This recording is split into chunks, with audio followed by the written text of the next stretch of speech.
Fast, focused, and fearless. Here's everything you need to know as you jumpstart your day. I'm Diego Castro. Trade Secretary Alfredo Pascual reveals that the government may decide on the lifting of the rice price cap in the next 2 weeks. He said that in 2 weeks' time, the government might already have a better idea on the availability of rice. The 41 and 45 peso price ceiling on select varieties of the staple took effect last September 5. Pascual also stressed that the implementation of the rice price cap is part of a broader government effort that includes initiatives to combat hoarding, profiteering, and cartelization of rice. The economic team gives its full endorsement to Executive Order Number 39, which imposes the price cap on rice. A statement attributed to Finance Chief Benjamin Jokno states that the EO serves as a lifeline, extending much-needed relief to Filipinos grappling with high rice prices. Jokno adds that they agree that implementing a price cap is the most prudent course of action to stabilize prices and extend immediate support to Filipinos. He did qualify it, though, by saying that the price cap should not persist for an extended period. The statement came just days after Jokno himself admitted that they were shocked by the price cap as they were not consulted about it. Former Finance Undersecretary Cielo Magno says she was removed from the government due to her being a supporter of former Vice President Leni Robredo. In an interview with the chiefs, Magno clarified that DOF Chief Jokno had nothing to do with her resignation. In fact, she said that the official backed her up to the level of President Bongbong Marcos until a certain individual from Malacanang came in and pushed for her exit from the DOF for being a, quote, kakamping. Before she was terminated, Magno posted a supply and demand graph on her Facebook account following the imposition of a price cap on rice.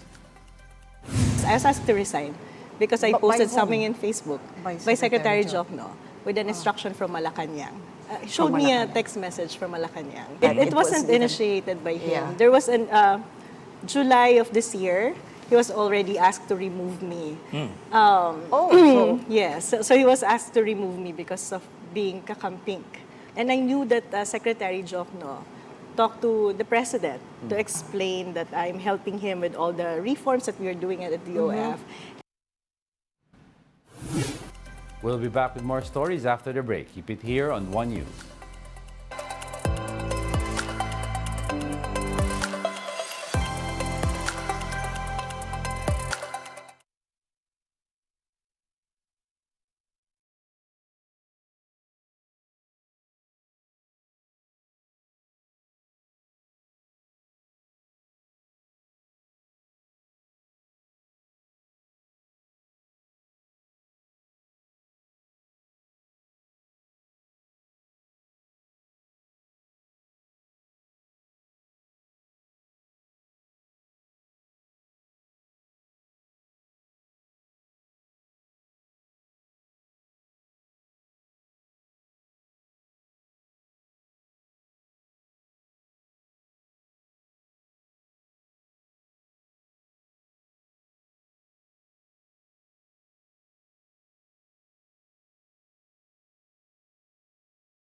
To remove the word Marcos from the term Marcos dictatorship under the new Matatag curriculum. Recently, an internal memorandum circulated on social media about the DepEd's directive to change the terminology in the grade 6 curriculum. Under the memo, instead of Diktadura Marcos, the topic will now be called just Diktadura. In a presser, DepEd Bureau of Curriculum Development Director Jocelyn Andaya clarified that the directive is not yet final. She also denied any political pressure behind the revised curriculum and added that they made the decision after several bureaus reviewed the changes. Andaya also denied allegations of historical revisionism and maintained that they just focused on events rather than the persons involved. Pagka tiningnan niyo po ang curriculum, kung susuriin po natin, ang pagkakalatag ng mga paksa ay hindi particular sa tao o namumuno, kung hindi sa mga pangyayaring pangkasaysayan na tutugon sa kompetensiya natin. Hindi po maaaring hindi banggitin ang Marcos, ang pangalang Ferdinand Marcos Sr. sa pagtalakay ng paksa ukol sa diktadura. Vice President and DepEd Secretary Sara Duterte and Senator Risa Hontiveros engage in a heated argument online over confidential funds. The Vice President drew first blood, directly hitting Hontiveros in a statement and saying that the senator amuses the nation with her flair for drama.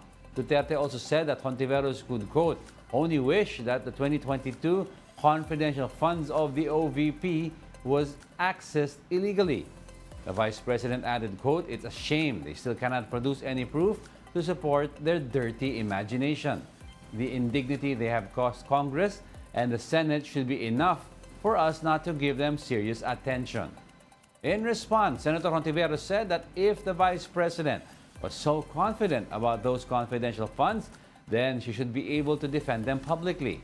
The senator added that if there's anything amusing, it's how the OVP has turned into a circus the basic process of scrutinizing funds.